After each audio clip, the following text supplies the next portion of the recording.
Gəsər bir dənə qaqun axşam çağıb da. Xingəl hazırlasın. Vırıyı bədənə. Aha, bu ilə qarışdır. Çox yiyəm bu. Özlərim çoxdur. Bax nə fərqdir? Yaxşıdır, qoy bura. Yaxşı. O yaxşı sıyırırsan can. Hani o qızdırırsan lap zor olur. Yox, qızdırasın. Gözümə nə?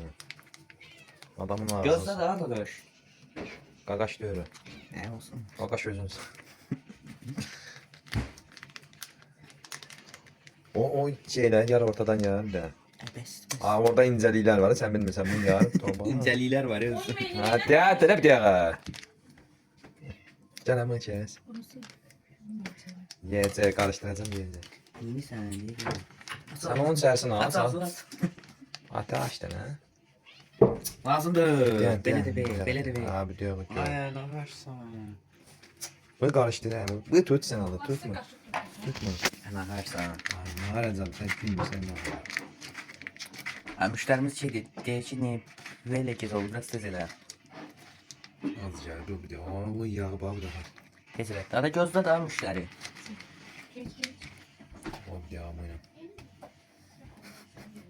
Oturub yiyib çəsə. Sev ver. Ya. Ay gözlə də. Şəqqala geçsin. Şoraban da çəkilir azı.